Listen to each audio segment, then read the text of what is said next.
Senhoras, senhores, queridas irmãs, queridos irmãos espíritas, caras amigas e amigos que nos acompanham pela Web TV Mansão do Caminho, nossos votos de muita paz. Amanhã é o dia dedicado à família, pelo calendário universal. Antes das nossas reflexões, gostaríamos de apresentar um livro nosso a respeito de vivências do amor em família. Esse livro é o resultado do trabalho de um dedicado estudioso. É um jovem pernambucano, psicólogo, que durante 10 anos pesquisou em nossa biobibliografia todas as conferências que nós havíamos feito sobre família. Além do mais, em toda a obra literária de psicografia, ele pesquisou o tema família. E depois ele montou o tema neste livro admirável que Joana de Ângeles aprovou, a nossa mentora espiritual. Então, recordamos de trazê-lo, porque se alguém interessar, em homenagem ao dia de amanhã, em nossa livraria, ele está às ordens. Eu confesso que se trata de um tema muito vasto, ele é estudado sob vários aspectos, desde o problema sociológico, familiar, espiritual, da atual sociedade e etc. Então, está às ordens dos interessados. A vida é feita de oportunidades inesperadas. No ano de 2020, 2020, eu estava em meditação profunda quando me recordei de um fato que aconteceu no ano 2000. Nesse ano, a ONU, a Life e a Time organizaram em Nova York um summit, um encontro a respeito das religiões no mundo. Esse encontro tinha como sede a própria ONU e como área de estudos um dos maiores e melhores hotéis do mundo, no coração de Nova York. Eu havia recebido o convite para participar do summit, que apresentava 3 bases para a felicidade da criatura humana. E estiveram presentes 176 religiões diferentes, através dos seus patriarcas, excelências, gurus, médiuns, santidades da Índia e representante do Papa, representante pessoal. Também estavam presentes representantes das religiões dos Alpes e da Cordilheira dos Andes, muitas representações indígenas mostrando a sua visão religiosa. E foi muito interessante, porque observamos que, afinal, todos falávamos o mesmo idioma. A única diferença era de acento. Era como o brasileiro de Porto Alegre, o brasileiro de Recife, o brasileiro de Manaus e, sobretudo, o brasileiro da Bahia, que se destaca, não sei porquê. Havia, então, ligeiras diferenças pontuais, mas que não afetavam a base: Deus, imortalidade da alma, justiça divina, solidariedade humana. O mais eram caminhos, mas todos eles desaguavam nessas bases essenciais. O efeito foi muito grande, porque se falou em 6 idiomas, com tradutores simultâneos da própria ONU, que são os melhores do mundo, e se marcou para 2020 um outro summit. Porém, infelizmente, houve o grande problema de 11 de setembro, todos nos lembramos, as Torres Gêmeas, a tragédia do Pentágono e o período mais terrível da cultura humana, esse período dos indivíduos que se levantam formando grupos de destruição, ou aqueles chamados lobos solitários, que saíram pelo mundo matando, o período do terror.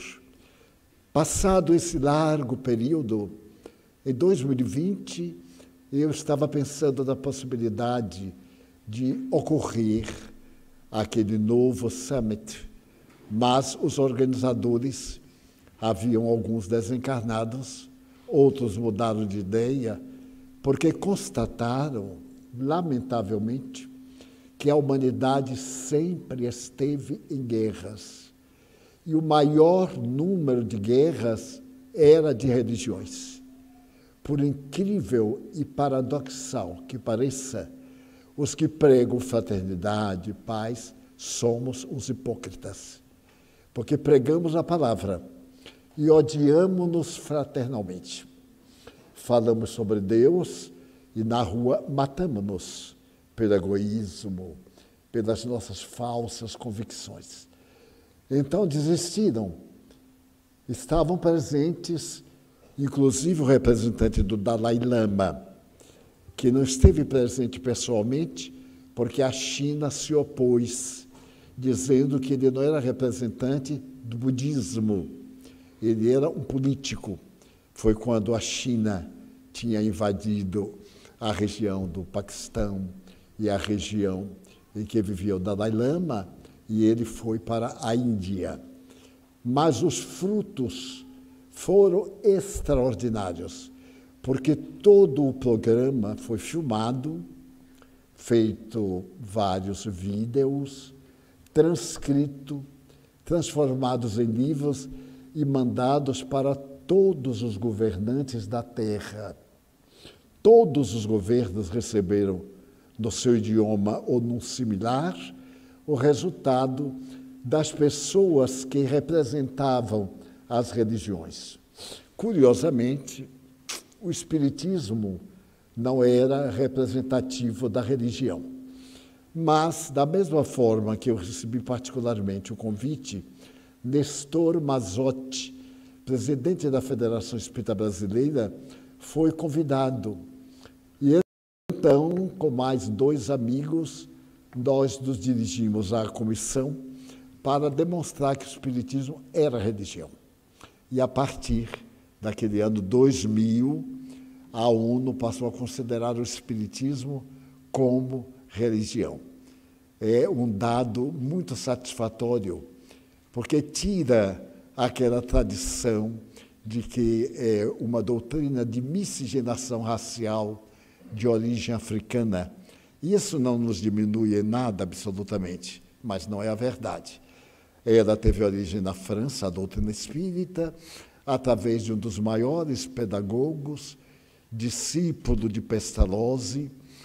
Toda a doutrina foi escrita em francês, no século XIX, debatida no mundo inteiro, atraiu pesquisadores de mais de 50 nações, mais de 4.000 obras foram publicadas somente no século passado, todas elas com base essencial em Deus.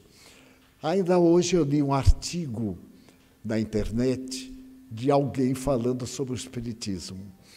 Eu fiquei admirado da coragem, porque a pessoa não entende absolutamente nada de Espiritismo. É uma falta de compostura se abordar por escrito um tema que não se conhece.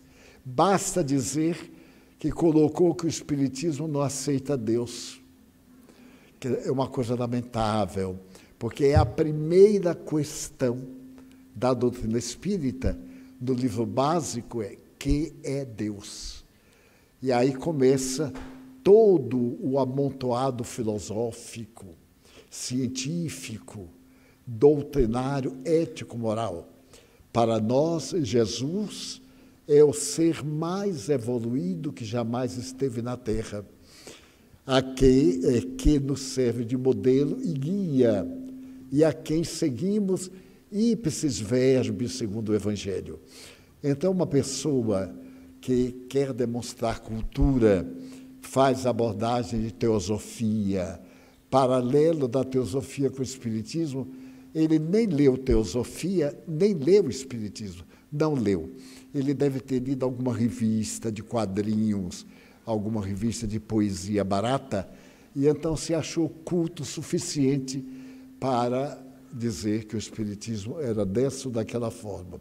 E ao ler, aliás, muito maçuda a sua técnica, ele mesmo se desmoralizou, porque um grande número de pessoas não espíritas contestaram a sua tese absurda, mas para ver o atavismo que muita gente ainda tem.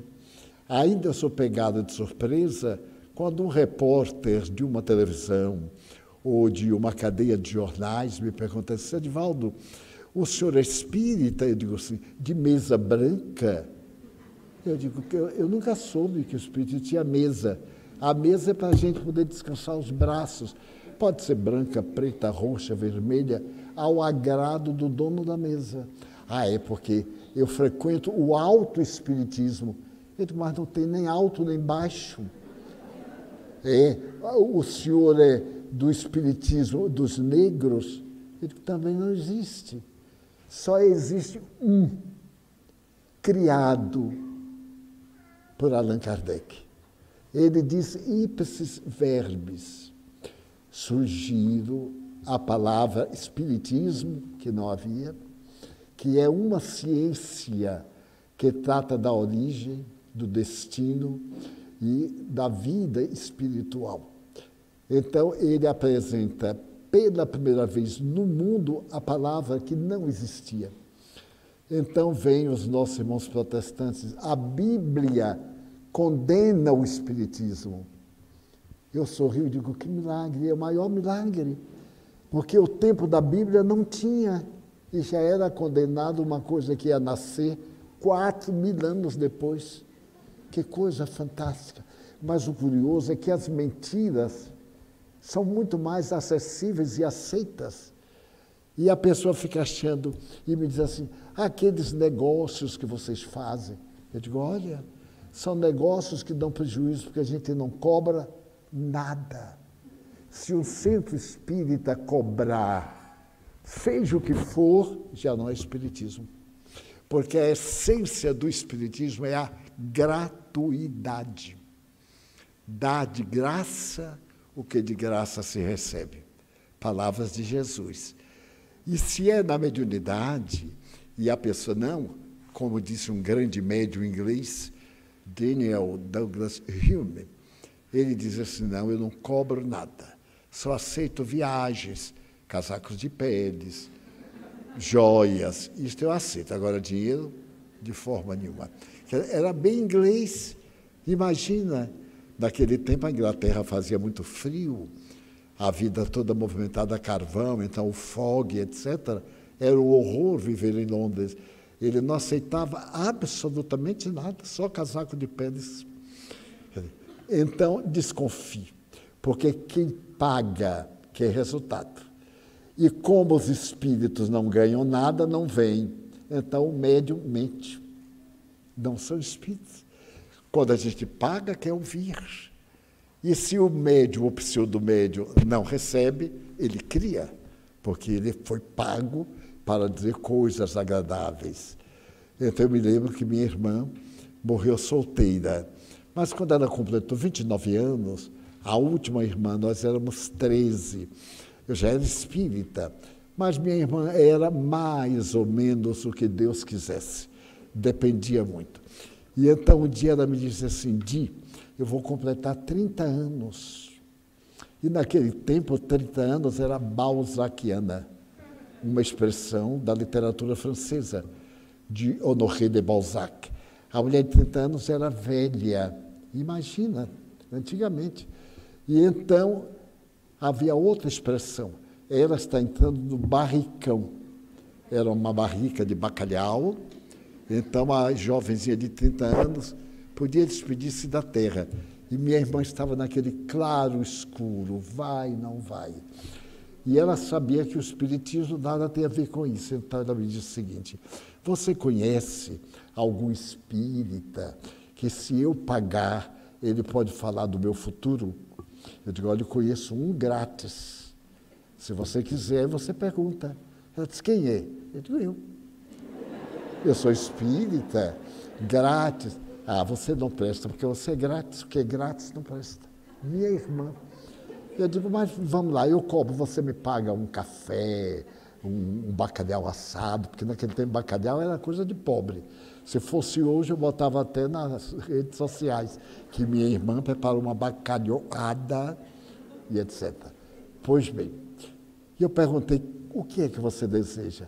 É assim, os espíritos darem um jeito para eu me casar daqui até novembro. Eu disse, até quando? Novembro. Eu disse, meu Deus, é para o mês. Eu disse, é o último lance da minha vida. Nem os espíritos disseram nada, nem ela casou. Casou com Jesus. Desencarnou com 80 anos. E nós rimos muito, porque depois ela se tornou espírita. Sabe que o contágio do bem é impressionante. Ninguém foge ao amor. O amor vai à frente. E quando a gente descobre, está amando. Eram conceitos. Dessa forma, este summit chegou a uma conclusão chocante. Como é que nós, religiosos, podemos pregar o amor com ódio? Determinados evangélicos, amigos pessoais meus, dizem assim, Divaldo, você tem um defeito imperdoável. Eu pergunto, qual é? É espírita. Eu digo que vocês me acham um bom cidadão? Achamos. Acham uma pessoa equilibrada? Achamos. Então, eu sou assim porque sou espírita. Se eu não fosse espírita, eu estava na batucada, nos dias de sábado, do paredão, aqui o pau da lima, que não falta. É paredão. A gente vira um paredão. A polícia vem, fecha o paredão, abre outro, fecha. É um fecha e abre. E aqui nós estamos no centro dos paredões. E às vezes até o seu Pai Nosso que está no céu, e o paredão está no ritmo tão bom que eu vou, Pai Nosso que está no céu. Assim. No ritmo do paredão.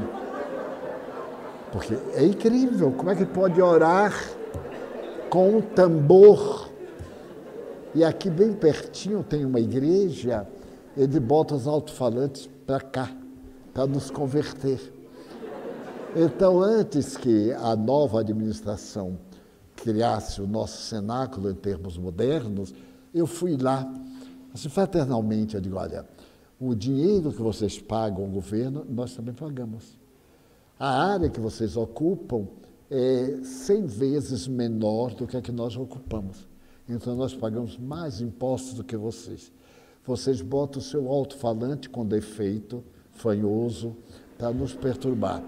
Eu vim avisar que eu vou colocar um daqueles que, no tempo do passado, foram os primeiros dos carros de som, que quando ele bater assim, destelha a casa.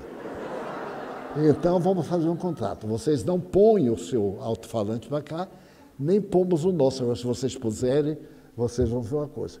Eu vou mandar botar 3 assim, linha reta, e bota um alto-falante em cima do muro, bem de frente. Ele vai entrar no perispírito de vocês. E aí vamos ver o que vai dar. Felizmente o pastor era inteligente.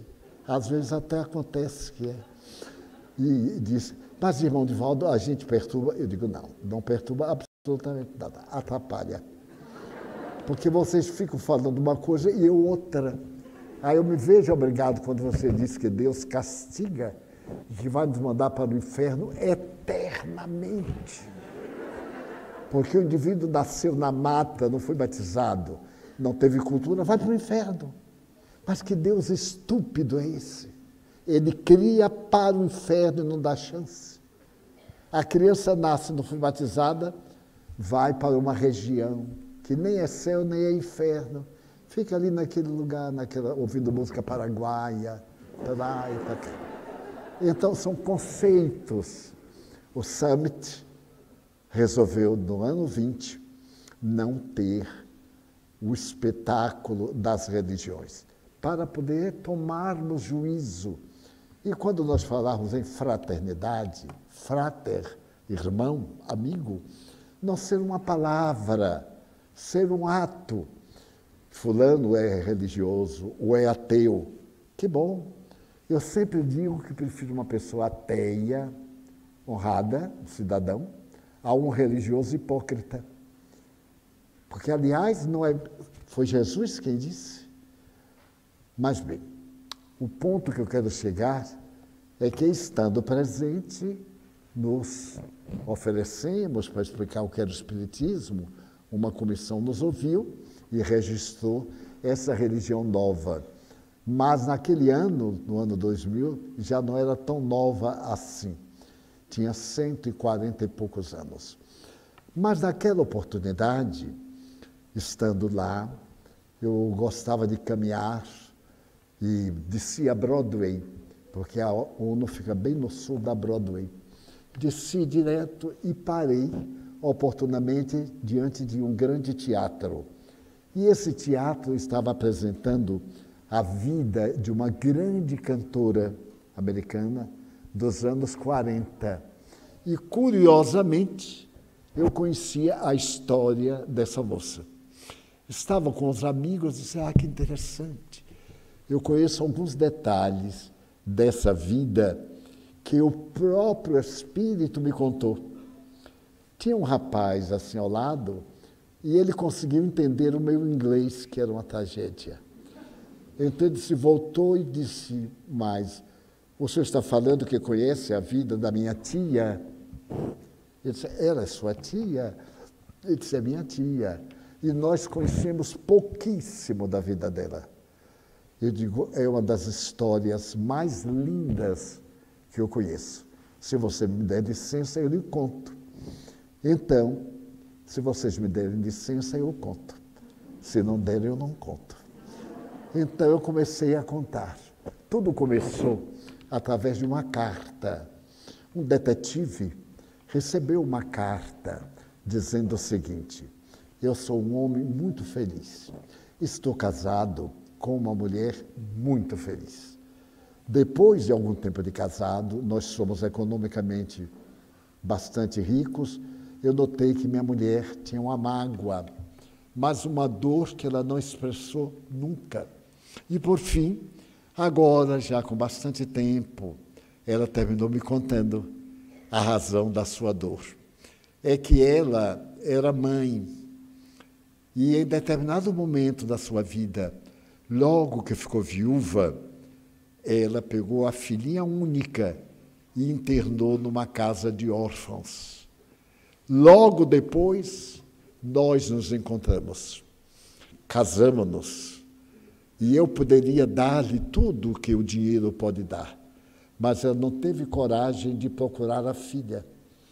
Ocultou e sofreu quase 20 anos a angústia de ter abandonado a filhinha. Então, eu estou mandando um cheque em branco, assinado, para você colocar a quantia que quiser como detetive. O que eu desejo de você é muito simples. Eu quero que você encontre Cláudia. Cláudia é o nome da minha filha espiritual. Para dizer à minha mulher uma coisa, ela tem um drama de consciência. Ela não sabe se Cláudia é feliz. Então, quando encontrarmos Cláudia, se ela for feliz, basta. Se ela não for feliz e o dinheiro puder dar felicidade, nós daremos o que seja necessário. Então, o detetive pegou aquela carta e disse, esse cara deve ser um louco. Como é que nos Estados Unidos Naquela época eram 150 milhões, hoje são quase 300. Como é que eu vou achar uma Cláudia? Não tem sobrenome, só tem um detalhe. Ela gostava muito de cantar. Aos 4 anos de idade, ela foi levada a uma casa de órfãos e a mãe disse: fique, minha filha, porque eu vou para o hospital fazer uma operação e depois eu venho buscar você. E nunca mais foi. E então, nunca mais ela procurou saber. Mas isso atormenta, e eu estou disposto a gastar o que for necessário, só para saber se ela fez bem ou se ela fez mal. Então o detetive deu a carta várias vezes e disse: como é que eu vou encontrar? Ele era muito procurado e ele resolveu deixar isso para um domingo. Estando em Nova York, ele reservou um domingo e começou a pensar, um cheque em branco, que ele poderia dizer qual era o preço da sua responsabilidade. Então ele teve uma ideia. Primeiro, eu vou saber do departamento de vivos quantas Cláudias nós temos em Nova York. Então, durante a semana, ele foi ao departamento próprio, estabeleceu contatos, fez um requerimento e recebeu depois a resposta. Naquele momento, tinha aproximadamente 120 mil Cláudias. Como é que ele poderia descobrir a Cláudia dele no meio de 120? Então ele achou que era impossível. Passou para uma segunda hipótese. Quantas casas de órfãos havia em Nova York 20 anos atrás? E através de um bom catálogo de estatística, ele conseguiu descobrir que havia muitas, algumas encerraram, outras, o objetivo, recebeu uma resposta muito dura. As leis não permitem darmos qualquer informação que leve à criança adotada, porque os pais adotivos não vão querer desmanchar isso através de uma reportagem. E ele ficou desnorteado. Mas disse: um dia, Cláudia, eu vou encontrar. E se apaixonou pela tese. Como é que ele ia encontrar essa Cláudia? Começou a atormentar-se, virou uma obsessão. 6 meses depois, voltando à tese de procurar Cláudia, ele teve uma ideia. A ideia era saber nas casas de órfãos se pelo menos ali houve alguma Cláudia. Apenas isto. E aí foi muito mais fácil, porque era só saber que houve. O resto iria encontrando o meio. E depois de visitar quase todas, ele descobriu que havia uma casa em Manhattan que ficava na parte sul. E no tempo anterior, aquela área era agrícola, ainda não era superpovoada. E essa casa ficava num recinto muito agradável, no campo. Eu já li várias vezes as casas existentes e não havia identificado essa, então ele resolveu ir no domingo à tarde. Ele chegou à porta e tocou a campainha. Veio uma senhora enxugando as mãos no avental. A forma como ele conta é tão simpática. Ele diz: quando ela abriu a porta, eu senti o cheiro de um doce, de um bolo de fubá. Bem o bolo de fubá que faz na bandeja e cresce na razão direta que a gente queira. Bota mais fubá ou menos fubá, e aí a gente faz um bolo para 10 ou para 50. E eu então disse para ela: E ela disse: para o café dos meus filhos. E eu vi naquela mulher, naquela senhora, o protótipo ideal de uma mãe dos filhos dos outros. Era aquela que nasceu sem ter filho, que viveu sem ter filhos e que se dedicou a ter filhos. Ele então disse, bati na porta certa, e disse: eu venho aqui através de uma questão muito interessante. E sucintamente ele narrou. Eu desejava saber quantas Cláudias passaram aqui pela casa. Ela disse, mas as leis nos mantêm numa ética. Eu disse, eu sei. Não precisa dizer mais nada, basta dizer uma, duas, nenhuma. A senhora não viola a lei e eu posso ter elementos. Era muito simpática a senhora. Olhou para ele e perguntou, para quê? Ele aí contou, a mãe arrependeu-se e sofre. Então ela quer saber se a filha é feliz. A senhora disse, olha, é uma coisa interessante, porque nós mulheres guardamos segredos. Ela devia estar brincando, né? Nós mulheres guardamos segredos. E eu não vou duvidar da palavra dela. Desta forma, ela disse, faça o seguinte, eu vou preparar um café e nós vamos tomar com o bolo de fubá. Enquanto isso, eu vou ver outra coisa, o senhor me dá licença. Ele entrou na sala, era o tipo do casarão. Casarão cheio de crianças, ele ouviu os gritos. E então, ela chegou com um bule de café, uns pedaços de boroa, e disse, eu volto já. E como ele entende muito de mulher, ele disse, ela vai olhar os arquivos, porque a mulher nunca é direta. Se ela disser assim, olha, eu quero dar um salto na Lua. Não, não é na Lua, não, é em Marte. Agora, depois é que ela vai à Lua, porque é um ser especial que Deus colocou na Terra. O que seria da humanidade sem as mulheres? Todos nós ficaremos reduzidos ao casal primitivo. Muito bem. Então, ela demorou um pouco e quando voltou estava muito corada. Ele percebeu que havia tido uma Cláudia. Ela falou sobre as suas crianças, sobre isso, sobre aquilo, falou sobre tudo. Por fim, ele perguntou assim, e quantas Cláudias passaram por aqui? Ela disse, eu não tenho ideia, mas até onde eu me lembro, 4. 4 Cláudias. Uma há 20 anos atrás. Ele disse, 20 anos. É a idade dela. Outra.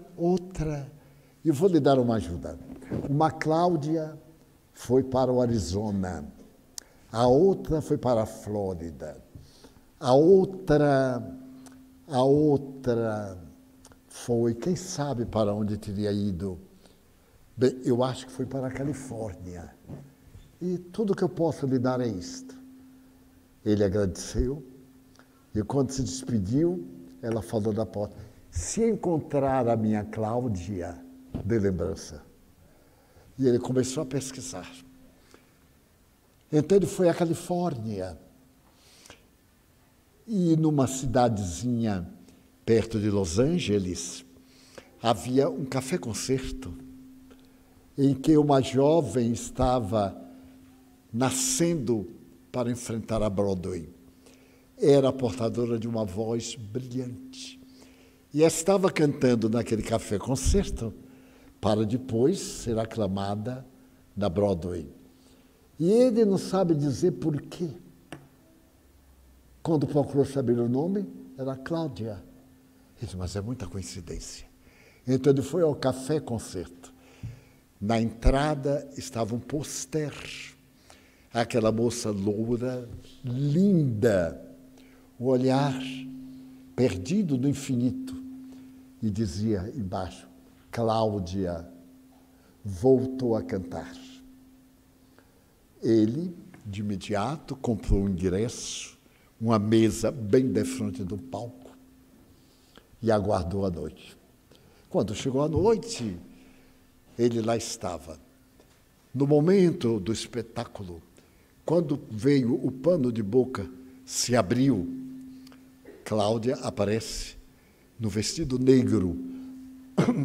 Sendo ela loura, havia o destaque da pele muito bem, o cabelo lindo. E então ela cantou uma música de Natal. Ele ficou profundamente apaixonado. Cantou outras, fez o espetáculo e foi para o camarim. Ele então teve uma ideia. chamou um garçom e mandou um bilhete. Cláudia, quero que você me receba para eu falar sobre sua mãe. E mandou, deu $20 ao garçom.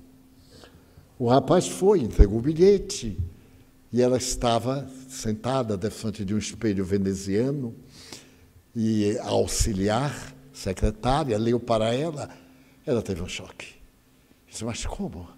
Mamãe está aqui. Telefonou para casa e perguntou se a mãe havia mandado alguém. Não mandamos nada. Ela se preparou. Quando ele veio conversar, disse, eu venho aqui em nome de sua mãe. Ela disse, eu quero lhe dizer que telefonei para a mamãe agora, e ela me disse que não mandou o senhor aqui.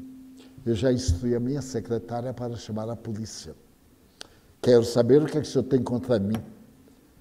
Ele disse, contra não, Cláudia, a favor. Essa mãe que você tem é adotiva, não é a sua mãe real. Ela curou. A sua mãe deseja saber se você é feliz. Só isso. Ele disse, mas eu não tenho duas mães. Quem é que tem duas mães? Eu disse, você. Tem a sua mãe biológica e a sua mãe adotiva. Ela então teve uma crise e disse, aquela desventurada ainda tem coragem de me procurar. Ela me fez a pessoa mais infeliz da terra. E agora que eu estou me firmando, passando trauma, ela vem me procurar, eu vou dar queixa à polícia. Ele disse, Cláudia, ouça, você não pode tomar uma atitude dessa. Mas ela me deixou numa casa de órfãos. Como esquecer? Eu tinha quase 4 anos e amava minha mãe. Ela então me levou à casa de órfão e me deixou lá dizendo, eu vou me operar e volto. Eu fiquei sentada. A senhora não me tirou do lugar esperando por ela, que não voltou nunca. Eu a odeio. Então ele compreendeu quanto era grave. Porque só quem passou por um drama é que pode ter ideia do significado do drama. Mas ele não cedeu. Ele diz, você tem razão, Cláudia. Muito obrigado. E então ele imaginou falar com os pais adotivos de Cláudia. No dia seguinte, na hora que ela tinha ido para o concerto, ele foi visitar a família. E quando chegou, foi recebido pela senhora, que era a mãe adotiva, e a senhora perguntou, o que o senhor deseja de nós?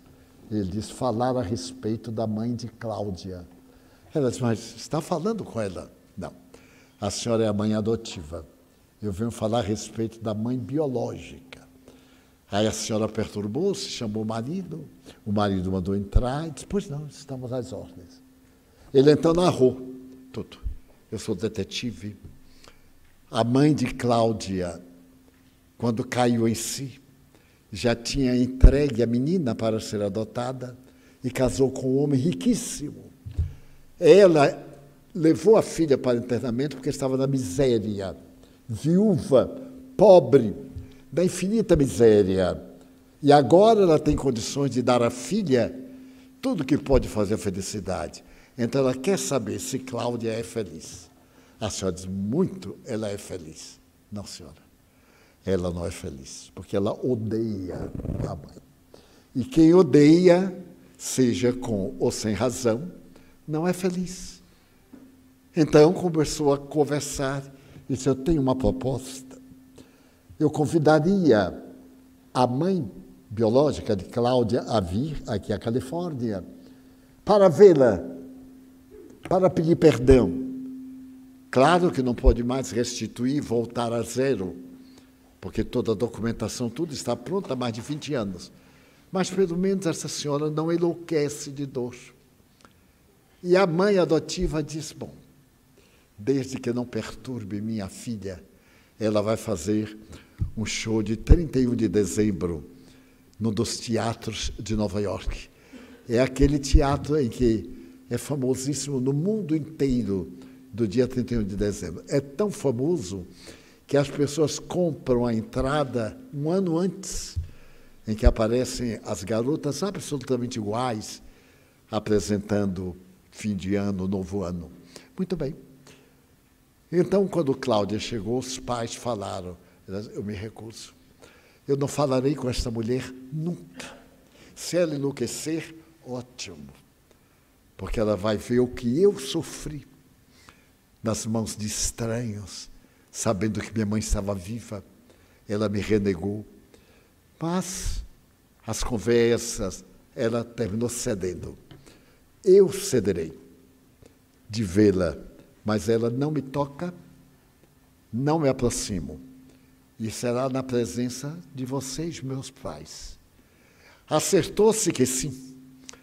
Ele alugou 2 suítes no hotel para os pais adotivos e para a mãe biológica e o pai adotivo. E então, chegou o dia, a Cláudia estava muito nervosa, e nesse dia de tanto nervosismo, ele veio também para o hotel. Recepcionou a mãe, o marido, e ficaram em apartamentos diferentes. E no apartamento dos pais de Cláudia, os adotivos, é que deveria haver um encontro. E Cláudia impôs condições. Eu saio e ela entra. Depois eu entro segurando o seu braço. Porque, sabe por que minha mãe me abandonou? Porque eu ia ficar cega. Eu sou cega. Ela me abandonou por isto. Então eu a odeio muito mais. Porque na hora que eu precisava de uma mãe, ela me abandonou. Eu olhei para aqueles olhos azuis. Não era possível. Mas ela era portadora de uma doença incurável. E na infância, dentro de poucos meses, Cláudia ficou cega. E a mãe, antes, descartou-se. Então, veja, o detetive disse, mas eu não sabia que aquela moça é tão linda. E ela disse, note que na hora que abre o pano de boca do teatro, eu já estava lá, porque eu sou cega. Primeiro eu vou com a secretária, fico, aí abre o pano, para não entrar tropeçando. Então me deu uma ternura especial por aquela moça, que sofreu tanto, 20 anos. Agora era o seu momento. Na hora aprazada, ele veio com ela, abriu a porta, e lá no fundo estava uma senhora vestida de tule negra, com uma mantilha hispânica na cabeça e um pente sevilhano, mas uma senhora linda, um cavalheiro ao lado, e os pais adotivos também. Aí Cláudia perguntou, aonde ela está? Está em nossa frente. Nós vamos andando até 2 metros de distância, porque se me aproximar, eu esbofeteio-a. Eu faço um escândalo. Poupe-me de uma tragédia. E então ele foi levando, até que aproximou bastante. E a mãe de Cláudia estendeu os braços, agarrou-a, estreitou-a nos braços e disse, minha filha. E ela disse com rancor, não sou sua filha. Você é feliz, minha filha? Não. Por sua culpa. Você é uma desventurada e você me tornou uma desgraçada. Você me abandonou. Você sabia que eu ia ficar cega, não sabia? Aí a mãe dela manteve um silêncio demorado e respondeu, sabia. Então você me abandonou porque eu ia ficar cega? Foi por essa razão. Mas não foi exatamente por isso. Seu pai morreu. Ficamos na miséria total.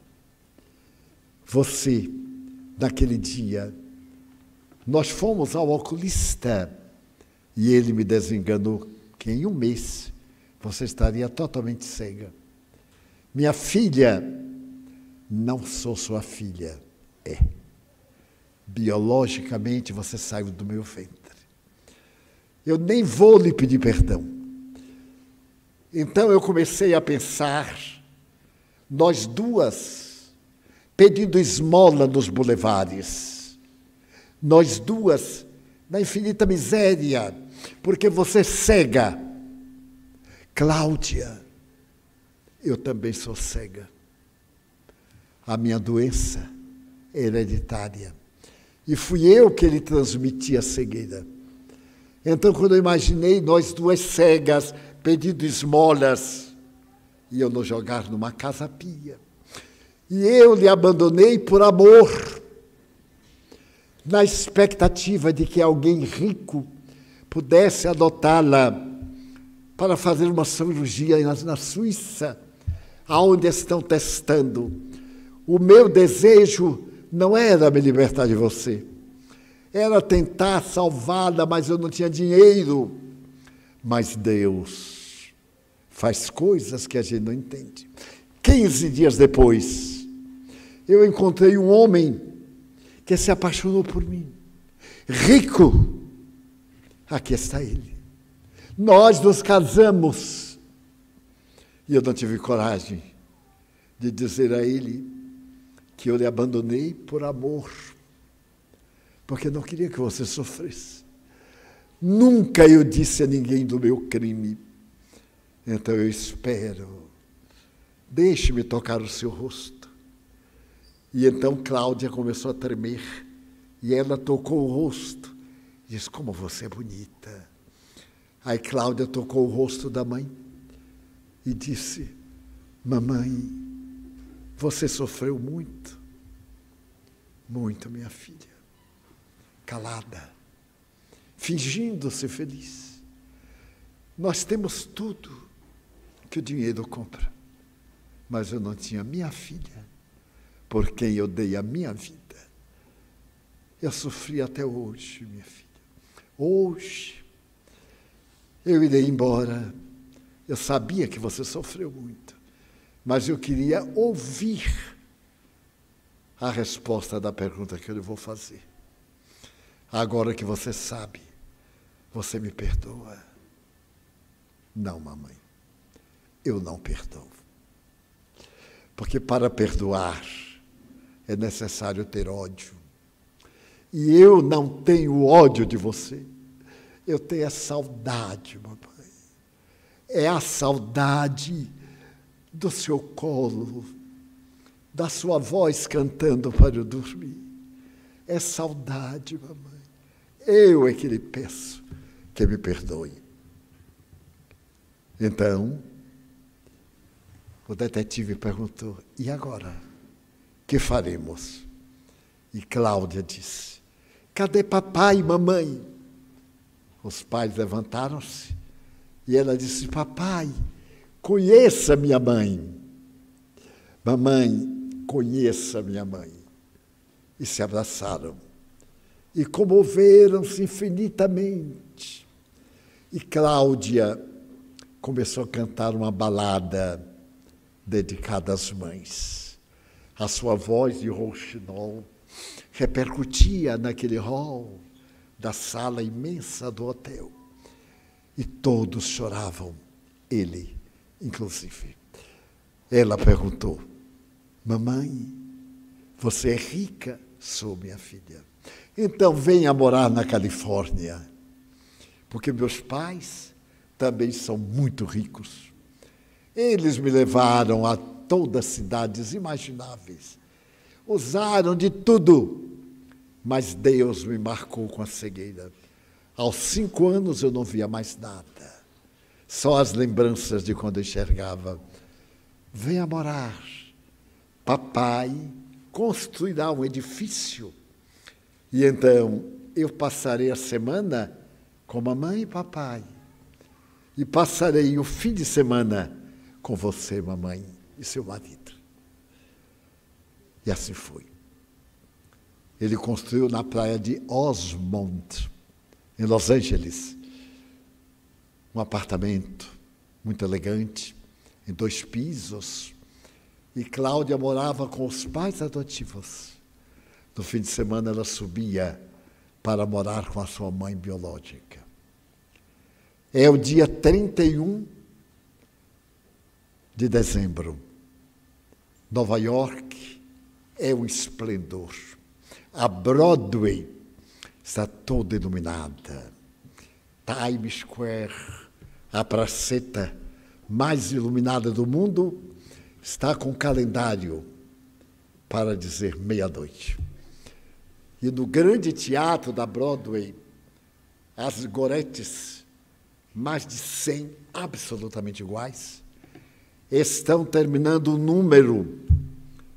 E no momento em que elas vão terminando o número, as sirenes disparam.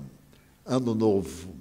Apagam-se as luzes e se ouve uma voz que enche a sala imensa do Madison Square Garden, o mais elegante teatro de Nova York. É a voz de Cláudia. Ela está cantando uma música, Old Man River, a história do homem do rio. É uma canção do tempo da escravidão, cantada por Al Johnson, lançada por ele. E ela está maquiada de negro. Quando as luzes acendem e todo mundo olha, ela está vestida de escrava, cantando a música que apaixonou a América por longos anos. O auditório rompe em aplauso. Em uma das frisas estão a mãe de Cláudia e seu marido.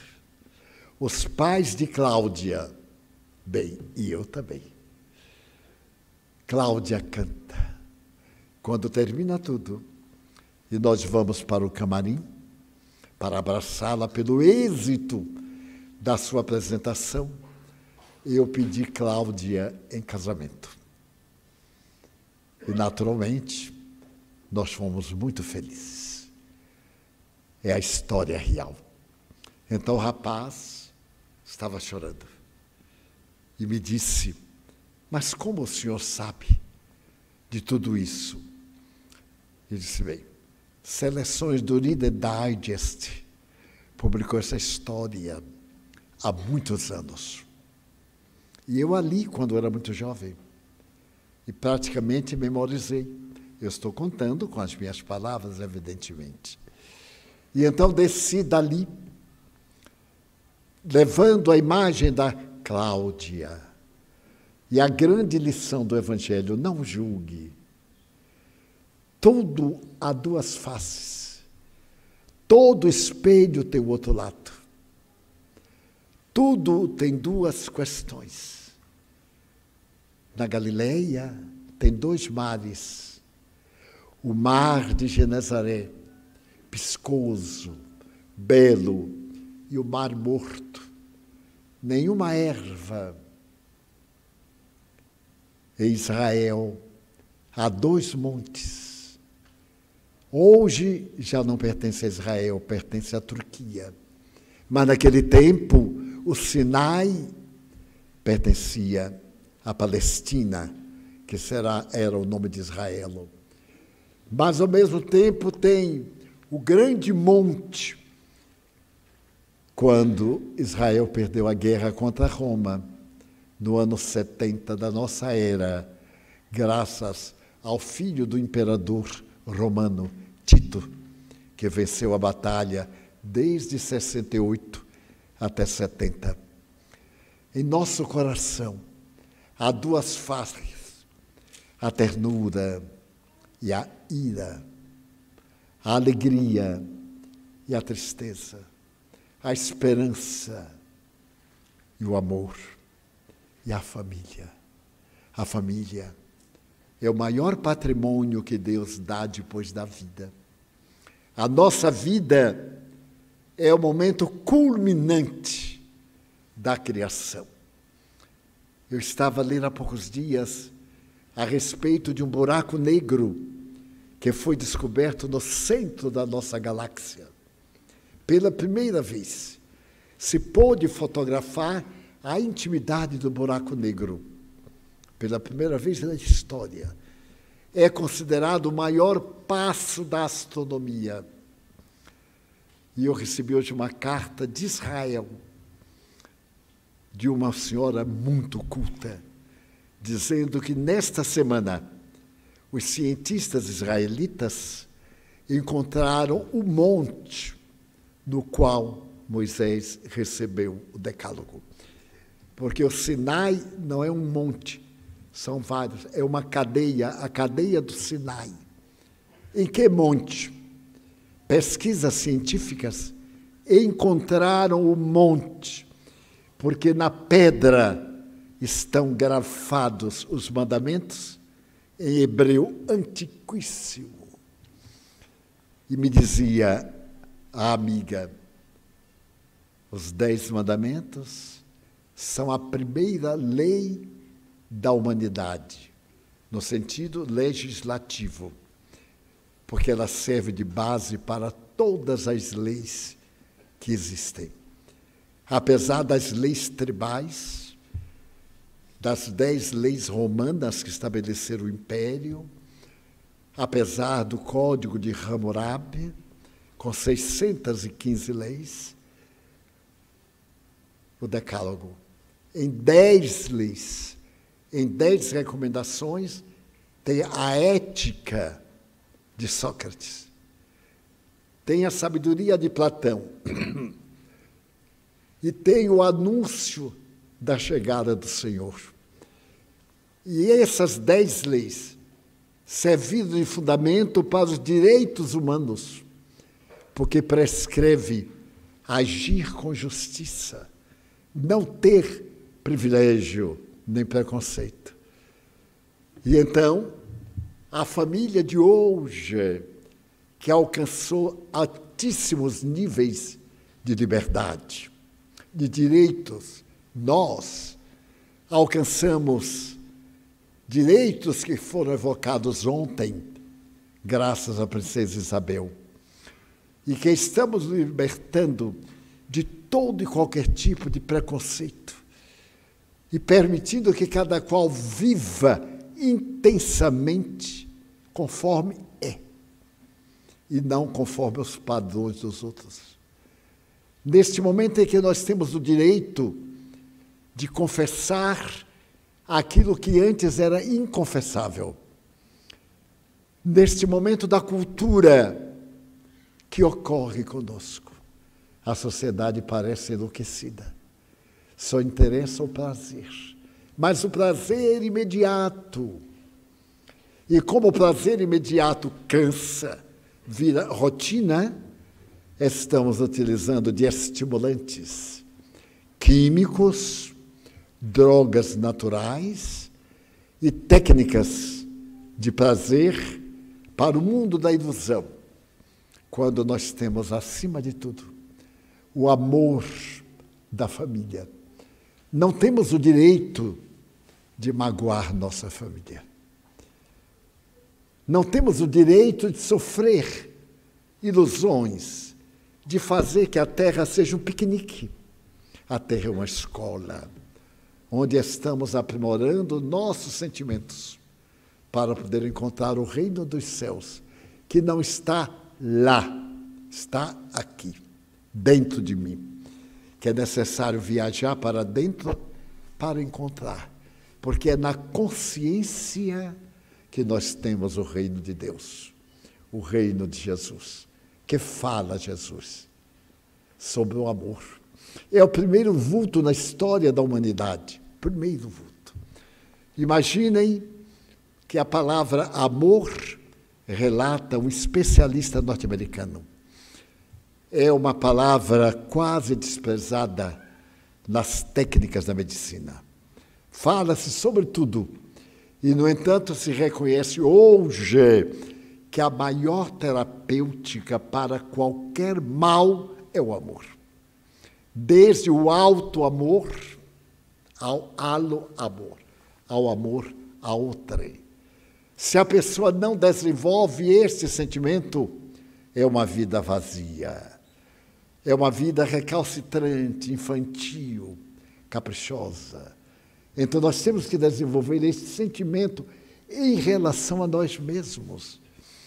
Quantas vezes eu tenho ouvido, eu me odeio, mas se odeia por quê? Porque é feio. Meu Deus, só é feio hoje quem quer. Eu vejo cada cara casada e com cada cara, que eu digo, não é possível. É feitiçaria, porque não é possível.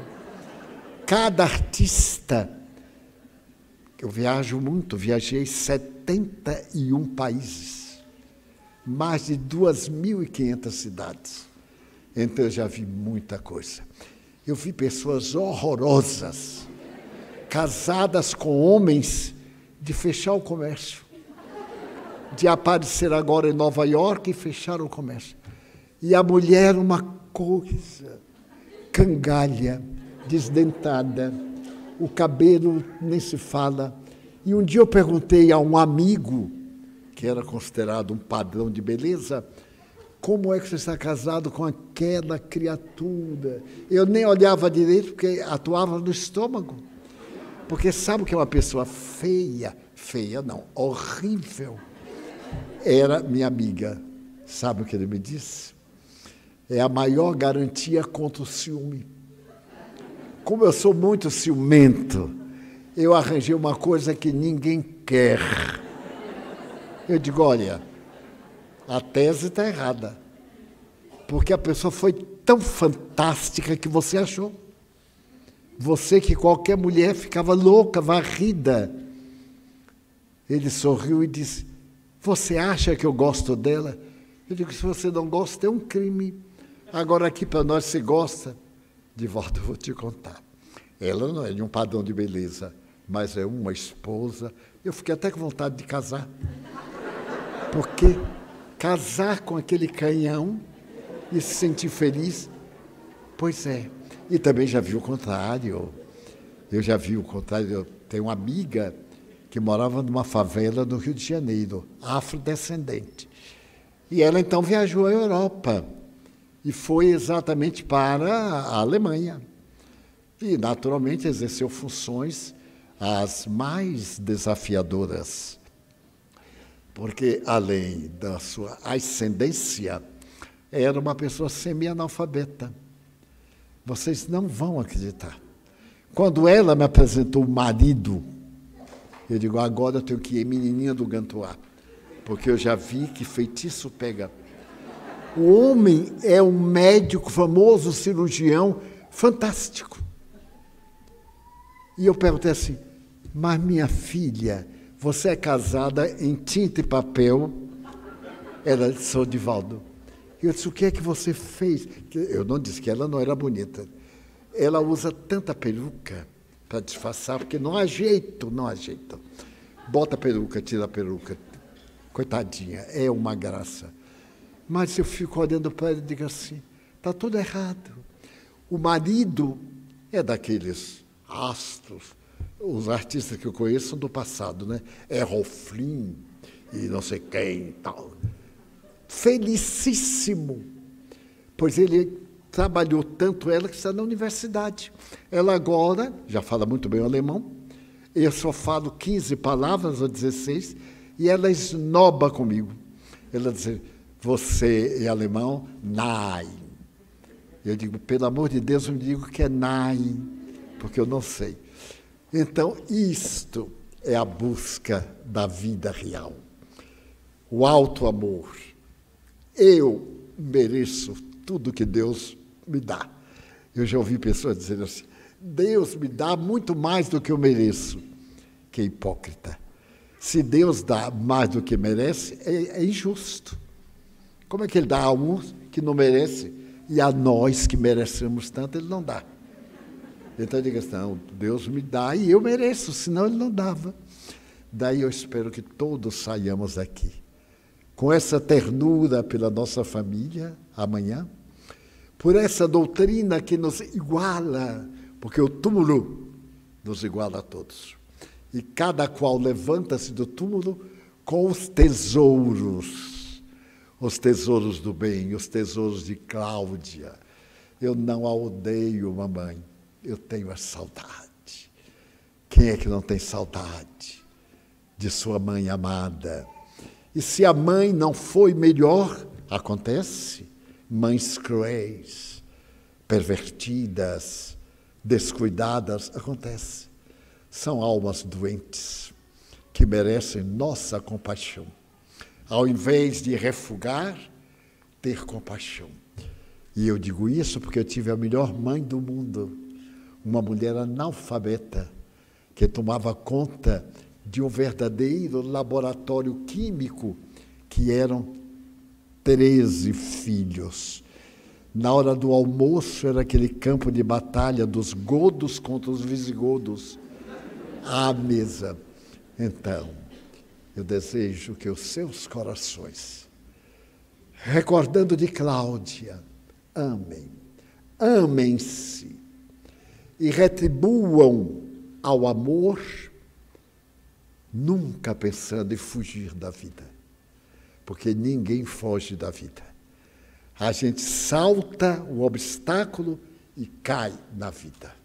Os espíritos continuam, eles vivem. E nós vivamos. Se hoje tivemos uma grande decepção, que bom, estamos vivos amanhã, e amanhã nos recuperamos. Vamos fazer a nossa pausa para pedir aos nossos médiuns para nos aplicarem passes, para sairmos daqui flutuando com as bênçãos divinas. Pedimos aos companheiros de mediunidade para que tomem os seus lugares e pedimos a técnica para diminuir a luz.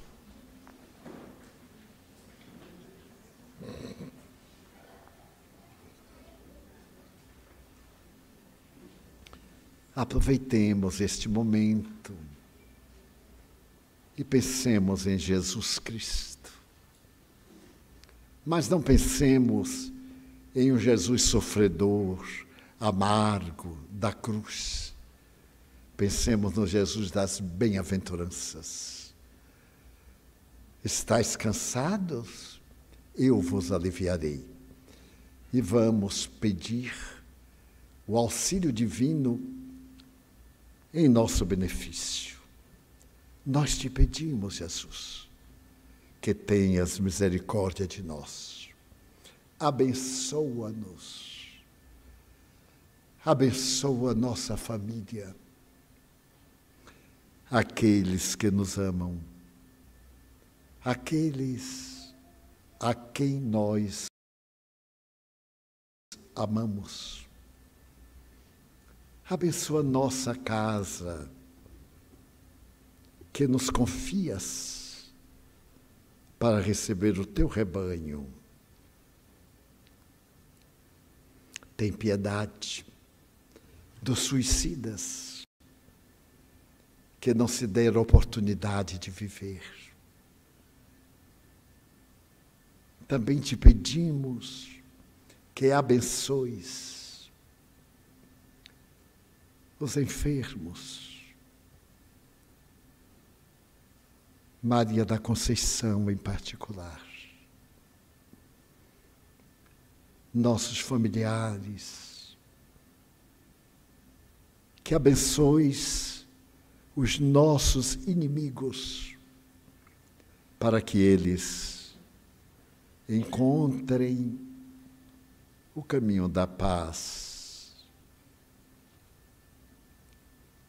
Também te suplicamos em favor da paz na terra, a paz no lar, na família, na terra. E ainda te pedimos em favor da água que te apresentamos, para magnetizá-la e nos conduzir em doce tranquilidade à intimidade do nosso lar. Pai nosso, que estais nos céus,